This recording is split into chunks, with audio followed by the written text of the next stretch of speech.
Mendengar komentar pagi ini menyoroti soal penghentian tenaga honorer oleh pemerintah Kabupaten Manggarai Timur dan upaya yang dilakukan untuk para tenaga honorer dengan memberikan pelatihan keterampilan dan modal untuk berwirausaha. Selengkapnya disampaikan redaktur senior RRIND Aser Paskah Rihitugu. Saudara, pemerintah Kabupaten Manggarai Timur telah memutuskan untuk memberhentikan tenaga harian lepas THL sebanyak 860 orang sebagai wujud pelaksanaan Undang-Undang Aparatur Sipil Negara. Dalam Undang-Undang Nomor 5 Tahun 2014 itu disebutkan jelas, aparatur sipil negara terdiri dari pegawai negeri sipil PNS dan pegawai pemerintah dengan perjanjian kerja P3K. Hanya dua unsur itu, tidak ada yang lain.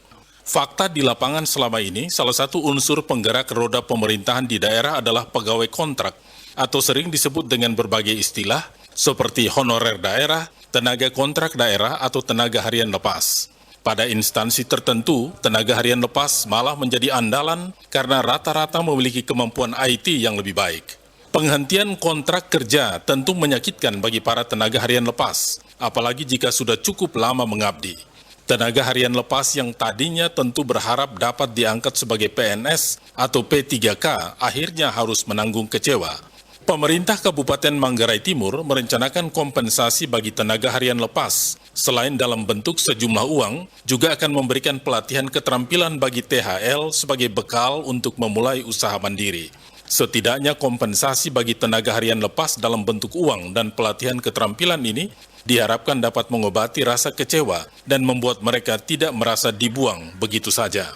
Kebijakan pemerintah Kabupaten Manggarai Timur ini patut kita apresiasi dan selayaknya menjadi contoh bagi pemerintah daerah lain yang juga karena amanat undang-undang harus memberhentikan pegawai honorer atau tenaga harian lepas. Mungkin tidak semua daerah mampu memberi kompensasi dalam jumlah yang sama seperti yang dilakukan pemerintah Kabupaten Manggarai Timur, tetapi setidaknya harus ada wujud terima kasih kepada para tenaga harian lepas yang sudah melakukan tugas dalam waktu tertentu.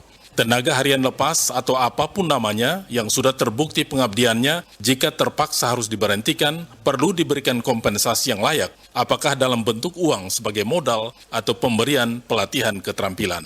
Selanjutnya kita berharap di masa akan datang, rekrutmen pegawai daerah harus dilaksanakan sesuai dengan ketentuan yang berlaku, sehingga tidak ada lagi pegawai dengan status lain selain yang diatur dalam Undang-Undang Aparatur Sipil Negara. Sekian komentar.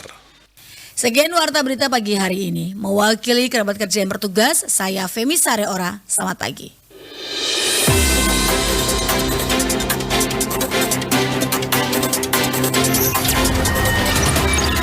Terima kasih.